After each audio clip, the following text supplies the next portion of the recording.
前不久，美国分别离间中俄失败，在中俄有大动作的时候，美国甚至同时向中俄下战书，受了什么刺激？今日星条旗报报道称，自8月3日起，美国海军及海军陆战队展开代号为大规模演习21的海上军演。此次军演横跨17个时区，覆盖欧洲、非洲、亚洲多处海域，将出动36艘大型水面舰艇和潜艇，还有50艘舰船通过虚拟网络参演，涉及美军第2、第3、第6、第7、第10舰队，以及3支美海军陆战队远征部队，总规模高达2.5万人。对此，美军声明显示，这次军演堪称上世纪80年代冷战时期军演的回归。为40年来美海军及海军陆战队规模最大的一次军演。美国海军战争学院海上战略主管霍尔姆斯声称，美军向对手展示，美国完全有能力同时应对来自黑海、东地中海、中国南海和东海的挑战，并阻止中国大陆侵占台岛和钓鱼岛。为何美国突然要鼓噪战争氛围呢？首先，中俄也在展开联合军演，从参演规模和演习科目来看，规模之大、规格之高都比较罕见。在中俄两军战略互信进一步增强的时候，美国自然不想落下风。不过，同时挑衅两个对手，只会让双方更加紧密，这可是兵家大忌。没有历史借鉴的国家也是可悲。其次，和中国会谈失败才是主因。前不久，美国副国务卿舍曼来天津会谈，结果很显然是谈崩了。在8月和11月，美国将面临大坎。由于美国债务高达28.5万亿美元，在8月，美国将再次面临债务上限危机。但是，美国财政部启动了一个应急现金保护措施，撑住了。而在11月或发生主权债务违约，现在美国只能靠印钞续命还债，但这相当于饮鸩止渴。上次2008年是问中国借钱才苟过去的，现在借不着了，中国软硬不吃，他急了。和谈失败，美国就用战争恐吓，还集结了日本、澳大利亚、印度、英国等国，准备在南海附近军演，用一种临界世界大战的手段，想硬逼中国就范。乍一听，美军这次军演规模确实蛮吓人，但仔细分析，远洋打击遇到近海决战本就很吃亏，而美军却还要分散兵力秀肌肉，所以这次军演只是为了秀肌肉而已，没有任何意义。苏联曾搞了个很唬人的西方8·1军演，把自己演没了。如果美国是真老虎，就不会只是这样演习、装腔作势，早就动手了。美国连朝鲜、伊朗都不敢下嘴，甚至连阿富汗游击队都打不过，还幻想着要同时对中俄开战。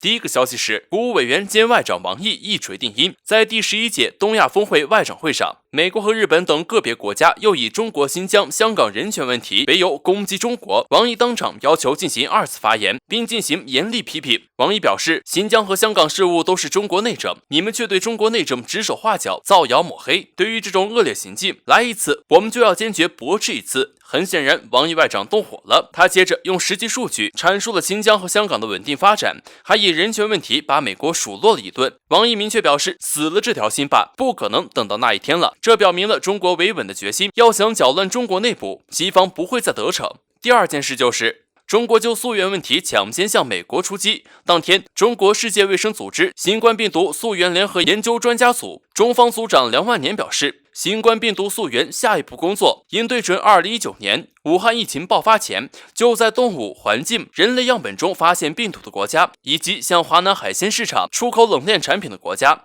其实下一步就是要查比武汉更早出现病例的国家。溯源问题是全球性的问题，而美国却以一己之私将溯源工作政治化。之前，美国总统拜登曾要求情报局90天内查清病毒起源。随着期限将近，中国的反击力道越来越大。中国外交部多次点名彻查德特里克堡生物中心，并要求美国对消失的电子烟肺炎等疑点做出解释。美国应给全世界一个交代。第三件事，阿富汗战事面临重大转折。在深夜，位于阿富汗首都喀布尔地区的阿富汗国防部一线突然爆炸声、枪声四起。就在喀布尔发生袭击事件时，美国务卿布林肯重申对阿富汗政府持久永固的承诺，但现实却是6万以上兵力的塔利班已经发动重点攻势，袭扰全境，围攻大城市。7月中下旬，塔利班大举占领乡村、城镇以及水坝、发电站等设施，并对大部分省会城市采取围而不打策略，但政府军已成崩塌之势，这对中东局势也会产生重大影响。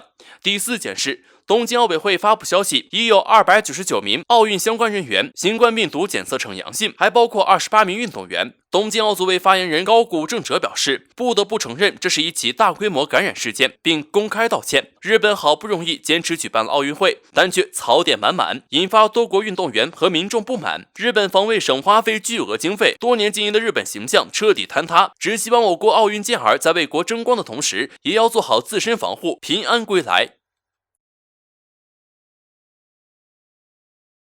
美国国务院发布消息，声称布林肯将从8月2号至6号连续参加5场与东盟有关的部长级视频会议，包括东盟地区论坛部长会议、湄公河之友部长会议、湄公河美国伙伴关系部长会议以及美国东盟部长会议。刚结束印度之行，又在1周之内进行5场对话，布林肯打的什么算盘？据悉，布林肯在东盟对话之际，华盛顿正试图表明该地区是美国现在的优先事项，扬言避免东南亚局势被中国所掌控。随后，就连布林肯自己也表示，此次与东盟国家部长们的线上会面将重申美国对东盟中心地位的承诺，希望加强合作，共同对抗新冠疫情，支持经济复苏。值得一提，早在上个月月底，布林肯就曾在推特上指出，美国给泰国运去了150万剂安全而有效的辉瑞疫苗，同时向柬埔寨捐赠了100万支强生疫苗，以及向越南运送了300万剂莫德纳疫苗。在美国国内当前疫情都如此严重的情况下，还向其他国家提供新冠疫苗，司马昭之心，路人皆知。不得不说，为了向东盟献殷勤，对付中国还真是拼了，